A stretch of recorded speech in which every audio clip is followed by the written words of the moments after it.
morning everyone. How are you all? Fine? Okay. Previous class में हम लोगों ने कंप्लीट किया डीमोनेटाइजेशन. आप लोग चाहें तो चेक कर सकते हैं. आज के क्लास में हम लोग स्टार्ट करने वाले हैं एक नया यूनिट जो कि है फाइनेंशियल मार्केट. आज के क्लास में हम लोग जानेंगे फाइनेंशियल मार्केट एग्जैक्टली होता क्या है और इसका फंक्शंस क्या क्या है. सो बिना देरी के स्टार्ट करते हैं. Now we are going to discuss about what is financial market is. Okay, so उससे पहले समझ लेते हैं. कभी भी कोई बिजनेस अगर स्टार्ट किया जाए और बिजनेस को रन किया जाए तो सबसे ज़रूरी क्या होता है? सबसे ज़रूरी होता है फाइनेंस. फाइनेंस क्यों चाहिए होता है? फाइनेंस फिक्स्ड कैपिटल के लिए भी चाहिए होता है, वर्किंग कैपिटल के लिए भी चाहिए होता है.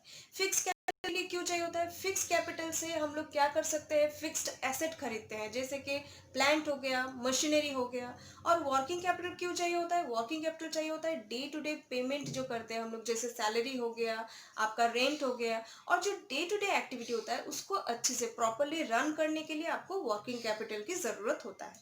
तो ये जो फिक्स कैपिटल होता है और वर्किंग कैपिटल होता है, ये फाइनेंस कहाँ से मिलता है?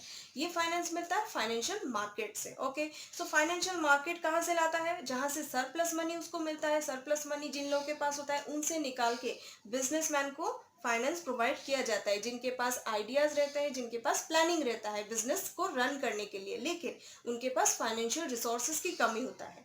अभी क्वेश्चन अराइज होता है कि फाइनेंशियल मार्केट के पास सरप्लस मनी कहाँ से आता है. तो एक एग्जांपल से समझते हैं. सपोज एक सैलरीड पर्सन है जिनको मंथली 50,000 सैलरी आता है. कुल मिला के उनका अगर सारा खर्चा निकाल दिया जाए तो उनका 30,000 खर्चा हो जाता है. ओके, सो बच जाता है उनका 20,000. ये जो 20,000 बच जाता है ये उनका कोई काम का नहीं, तो ये क्या हो गया? उनके लिए सेविंग्स हो गया. तो पर्सन क्या करता है? जो सेविंग्स होता है वो या तो बैंक में डिपॉजिट करता है या तो कहीं पे इन्वेस्ट कर देता है. नॉर्मली लोग क्या करते हैं? अपना पैसा बैंक में डिपॉजिट कर लेते हैं, लेकिन जो थोड़े से स्मार्ट होते हैं, थोड़ा रिस्क लेना चाहते हैं, वो क्या करते हैं?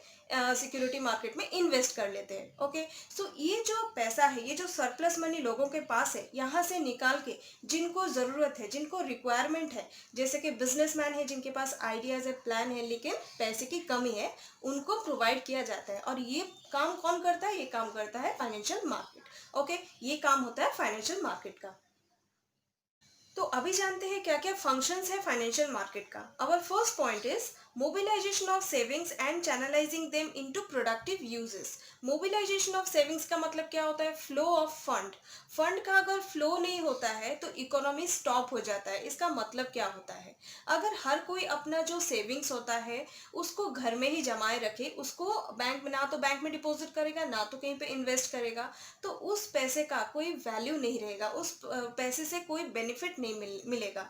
तो अगर हर कोई अपना सरप्लस मनी को बैंक में डिपॉजिट करे या फिर इन्वेस्ट करे, तो वो सरप्लस मनी कहाँ जा सकता है? कहाँ पे यूज हो सकता है? जिन लोगों के पास आइडियाज है, जिन लोगों के पास प्रॉपर प्लानिंग है, लेकिन उनके पास फाइनेंस की कमी है. ओके, सो यहाँ पे क्या होता है? फ्लो होता है. पब्लिक के पास सरप्लस मनी है, उन्होंने डिपॉजिट किया बैंक में या तो इन्वेस्ट किया, और वो मनी किसके पास गया? बिजनेसमैन के पास. बिजनेसमैन क्या किया? वही सरप्लस मनी को यूज किया और अपना बिजनेस का ग्रोथ किया. जैसे जैसे बिजनेस ग्रोथ होता है वैसे वैसे प्रोडक्टिविटी इंक्रीज होता है, सो कंट्री का जीडीपी इंक्रीज होता है. जैसे जैसे जीडीपी इंक्रीज होता है साथ ही साथ एम्प्लॉयमेंट भी बढ़ता है. एम्प्लॉयमेंट बढ़ने से क्या होता है? लोगों के पास पैसे आते हैं, रोजगार आता है, रोजगार आने से लोगों के पास पैसे आते हैं और उनका ultimately standard of living increase हो जाता है. अब समझिए, जो पैसा, जो एक्स्ट्रा सरप्लस मनी पब्लिक के पास था उसको हम लोगों ने डिपॉजिट किया, वो कहाँ गया? बिजनेसमैन के पास. बिजनेसमैन बिजनेस रन किया, ग्रोथ किया और एम्प्लॉयमेंट हुआ, और लोगों के पास घूम फिर के वही पैसा आ गया सैलरी के थ्रू. ओके, सो यहाँ पे क्या होता है? मनी सर्कुलेशन होता है. अगर वही सर्कुलेशन ही स्टॉप हो जाए तो कंट्री का ग्रोथ स्टॉप हो जाता है. तो फाइनेंशियल मार्केट का काम क्या होता है? मोबिलाइज करना सेविंग्स. जिनके पास सरप्लस है वहां से निकालना, और जिनको जरूरत है उनको, जिनको रिक्वायरमेंट है उनके पास, उनको प्रोवाइड करना. Now next one is it facilitate price determination. Price determination का मतलब क्या होता है? कोई प्रोडक्ट का जब प्राइस फिक्स होता है वो किसके ऊपर डिपेंड करता है? उस प्रोडक्ट का डिमांड और सप्लाई के ऊपर डिपेंड करता है. ओके, डिमांड और सप्लाई आप इकोनॉमिक्स में हम लोग और अच्छे से पढ़ लेंगे, अभी थोड़ा बहुत आइडिया ले लेते हैं. कोई भी प्रोडक्ट का अगर डिमांड बहुत ज़्यादा है और उस प्रोडक्ट का सप्लाई कम है, तो उस प्रोडक्ट का, उस आइटम का प्राइस बढ़ जाता है. लेकिन अगर डिमांड घट जाता है, डिमांड कम है और उस प्रोडक्ट का सप्लाई ज़्यादा है, तो वहाँ पे क्या होता है, धीरे धीरे प्रोडक्ट का प्राइस घटता है। तो अगर हम लोग फाइनेंशियल मार्केट के बारे में बात करें, यहाँ पे इंस्ट्रूमेंट क्या है, यहाँ पे हाँ, हम लोग डील करते हैं फाइनेंस में। तो यहाँ पे डिमांड किसका है, फाइनेंस का जो डिमांड होता है वो किसके पास होता है, इंडस्ट्री के पास या तो बिजनेसमैन को चाहिए होता है। तो डिमांड कहाँ पे है, इंडस्ट्री के पास और बिजनेसमैन के पास। सप्लाई कौन करता है फाइनेंस का, जो जो इन्वेस्टर्स होते हैं, जिनके पास सरप्लस मनी रहता है, ओके, वो होते हैं इन्वेस्टर्स, ओके, ये सप्लाई करते हैं आपका फाइनेंस। तो डिमांड कौन की है, बिजनेसमैन एंड इंडस्ट्री। तो यहाँ पे क्या होता है, आपका डिमांड एंड सप्लाई के बेसिस में जो सिक्योरिटीज होता है उसका प्राइस डिटर्मिनेशन होता है। अब सिक्योरिटीज क्या होता है, सिक्योरिटीज एक इंस्ट्रूमेंट होता है जिसके थ्रू क्या होता है, मार्केट से पैसे उठाया जाता है। तो सिक्योरिटीज का जो प्राइस होता है वो फिक्स होता है on the basis of demand and supply of the finance. Next one is it provide liquidity to the financial asset, okay. इसका मतलब क्या होता है, फाइनेंशियल मार्केट में सिक्योरिटीज को सेल करना एंड परचेज करना बहुत ही इजी होता है। एक नॉर्मल पर्सन अगर कहीं कभी भी इन्वेस्ट करना चाहे तो हमेशा उसके मन में ये डर लगा रहता है कि पैसे तो मैं लगा दूंगा, पैसे तो मेरे फंस जाएंगे, लेकिन जब मुझे ज़रूरत है क्या मैं इमीडिएटली उस कैश को निकाल पाऊंगा। तो फाइनेंशियल मार्केट हेल्प करता है क्योंकि यहाँ पे सिक्योरिटीज़ को सेल करना परचेज करना ईजी होता है और जो फाइनेंशियल एसेट होता है उसको कैश में कन्वर्ट करना ईजी होता है। सो इन्वेस्टर्स यहाँ पे रिलैक्स रहते हैं, क्यों, क्योंकि जब भी उनको ज़रूरत होता है वो अपना फाइनेंशियल जो एसेट होता है उसको परचेज भी कर सकते हैं, उसको सेल भी कर सकते हैं और फाइनेंशियल एसेट को कैश में कन्वर्ट भी कर सकते हैं। Now last one is reduce the cost of transaction. Cost of transaction का मतलब क्या होता है, financial market information, proper information provide करता है किसको, both buyer and the seller, जिनको फाइनेंस की ज़रूरत है और जिनके पास फाइनेंस सरप्लस मनी है जो कि इन्वेस्ट करना चाहते हैं।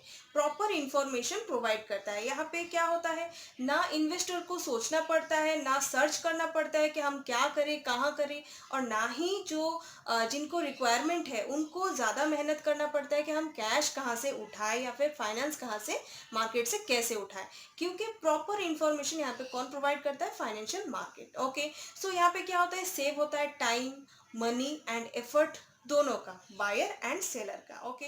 यहाँ पे तो यहाँ पे इन्वेस्टर्स इजीली इन्वेस्ट कर सकता है अपना मनी, और जिनको रिक्वायरमेंट है फाइनेंस का वो इजीली मार्केट से फाइनेंस रेज कर सकता है। तो ये हो गया कुल मिला के आपका फाइनेंशियल मार्केट और उसका फंक्शन। आई होप कि आपको थोड़ा बहुत आइडिया हो गया है फाइनेंशियल मार्केट के बारे में। नेक्स्ट क्लास हम लोग डिस्कस करेंगे types of financial market. So till then, thank you so much, have a nice day.